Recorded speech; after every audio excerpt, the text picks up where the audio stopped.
ছোট্ট একটি দোয়া। এই দোয়াটার মধ্যে আপনার আমার জীবনের সব চাওয়া আছে, সব এমন দোয়া সব আছে। আপনি সিজদায় গেলেন, আপনি সিজদায় যাওয়ার পরে মনে করবেন যে আল্লাহ, আমি তো সেই মানুষ যাকে একমাত্র তুমি দাঁড় হয়ে থাকার মতো তৌফিক দান করেছো। পৃথিবীর কিছু প্রাণী আছে রুকুতে, কিছু আছে সিজদায়, আর মানুষ একমাত্র দাঁড়াতে পারে, সেখান থেকে রুকুতেও যেতে পারে, সিজদাও যেতে পারে।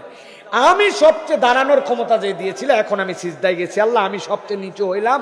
হওয়ার পরে এখন ঘোষণা দিচ্ছি সুবহানা রাব্বিয়াল আ'লা, সুবহানা রাব্বিয়াল আ'লা, সুবহানা রাব্বিয়াল আ'লা, আমার রব সবচেয়ে উপরে।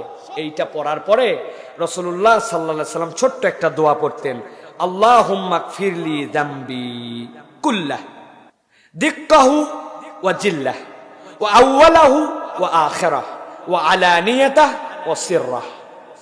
কি বলতেছেন আপনি? আল্লাহুম্মা গফিরলি যামবি কুল্লাহ, হে আল্লাহ, আমি না এখন মাটিতে মাথা লাগাই দিছি, আমি না বলছি তুমি সবচেয়ে বড়। এখন তোমার কাছে আমার একটা আবদার আছে আল্লাহ, আল্লাহুম্মা গফিরলি যামবি কুল্লাহ, তুমি আমার সব গুনাহ মাফ করে দাও। এরপরে বলতেছেন দিক্কা ওয়া জিল্লাহ। দিক্কা মানে কি? ছোট থেকে ছোট, মানে আমি গুনার মধ্যেই ধরছিলাম না, এরকম গুনাহ আমার আছে, কিন্তু আল্লাহ সব গুনাহ মাফ করবে, ছোট থেকে ছোট দিক্কা।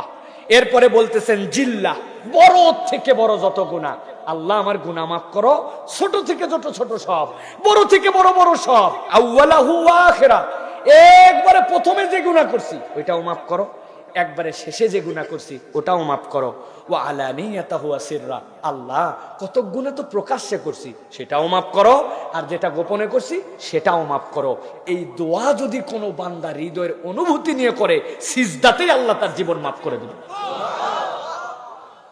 তাহলে সুবহানা রাব্বিয়াল আ'লা, সুবহানা রাব্বিয়াল আ'লা, সুবহানা রাব্বিয়াল আ'লা। আমি সেই সৃষ্টি যে দাঁড়াতে পারি, রুকুতে যেতে পারি, হালতেও পারি, আমি এখন সবচেয়ে নিচে, তুমি সবচেয়ে বড়।